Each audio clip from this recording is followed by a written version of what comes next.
Hello friends, जय गोवर्धन बाबा की। तो आज मैं जा रही हूँ गोवर्धन बनाने। उसके लिए मैं पहले पहन लूँगी अपने ग्लव्स, क्योंकि गोबर जो है वो बहुत ज़्यादा ढीला है। पहले मैंने कोशिश किया था कि मैं बिना ग्लव्स के कर लूँ, लेकिन इम्पॉसिबल है।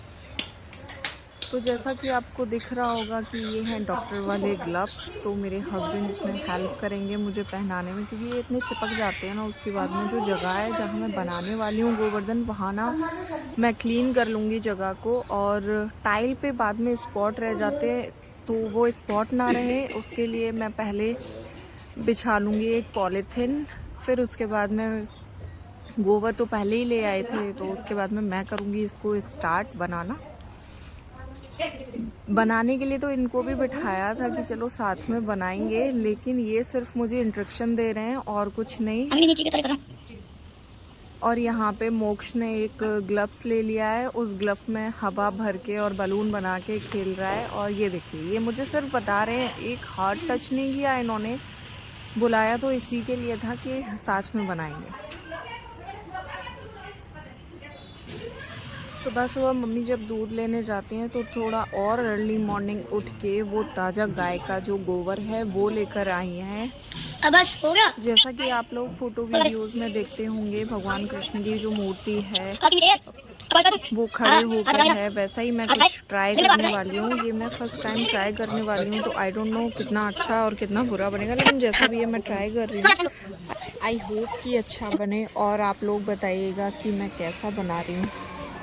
अब वैसे तो काम ख़त्म हो गया है, अब रह गया है इनको डेकोरेट करना और इनको कपड़े पहनाना, जो कि मैं फूल और जो खील आती है दिवाली पे, मैं उसकी हेल्प से इनको पूरा डेकोरेट करने वाली हूँ। और ये मैंने बना दिया पहले इनके गले की दोनों माला और कमरबंद।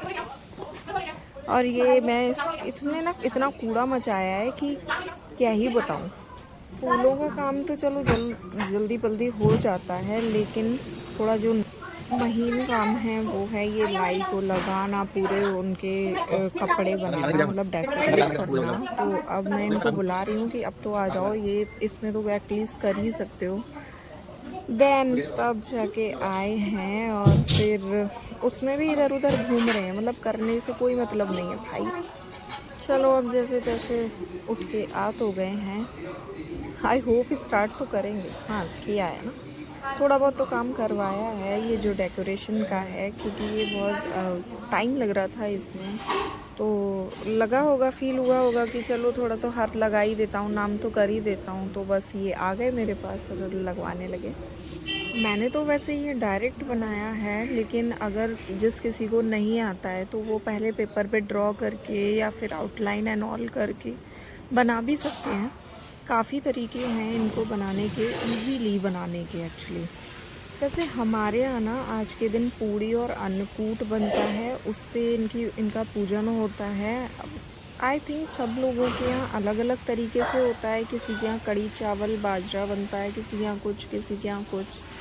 तो मुझे बताइएगा कि आप लोगों के यहाँ किस किस चीज़ से भोग लगाया जाता है और फिर कैसे कैसे होता है। अभी तो हमारे यहाँ वैसे रात में पूजा होगी, दिन में तो ऐसा कुछ नहीं होता। रात में सब लोग ना एक दूसरे के घर जाते हैं, एक दूसरे के जो घर में ये गोवर्धन महाराज बने हुए हैं उनके घरों में जाके उनकी पूजा करते हैं। मतलब रात को ना और भी ज़्यादा फन होता है, बहुत मज़ा आता है। सब एक दूसरे के यहाँ जाते हैं, प्रसाद बँटता है। तो अब मैं सोच रही हूँ कि जब गोवर्धन बना ही रही हूँ तो क्यों ना इनकी कहानी भी बोल दी जाए।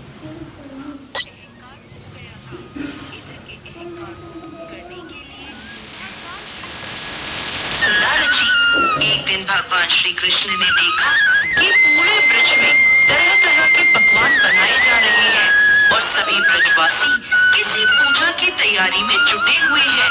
ये देखकर उन्होंने मैया यशोदा से प्रश्न किया, माता, ये सब किस पूजा की तैयारी कर रहे हैं? मैया यशोदा बोली, लल्ला, हम देवराज इंद्र की पूजा करने के लिए अन्नकूट की तैयारी कर रहे हैं। यह सुन भगवान श्री कृष्ण आगे पूछते हैं, मैया, हम इंद्र की पूजा क्यों करते हैं?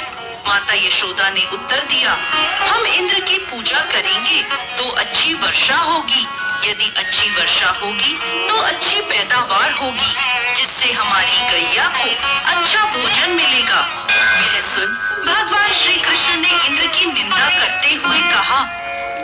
मैया, हमें तो ऐसे देवता की पूजा करनी चाहिए जो स्वयं प्रत्यक्ष आकर पूजन सामग्री स्वीकार करे। यह सुन मैया यशोदा के पास बैठी गोपियों ने कहा कि 33 कोटि देवी देवताओं के राजा की इस प्रकार निंदा ना करो लल्ला।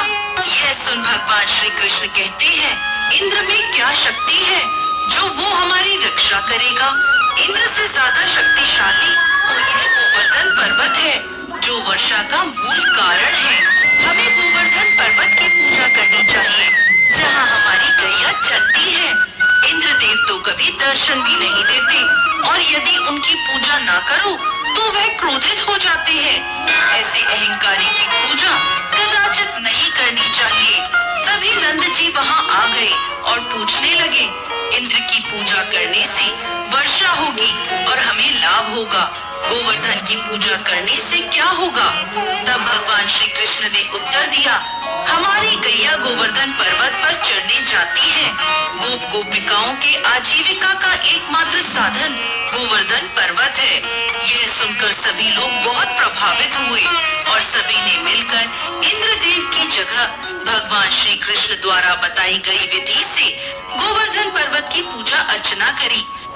गोवर्धन पर्वत ने समस्त पूजन सामग्री को स्वीकार किया और सबको खूब आशीर्वाद दिया।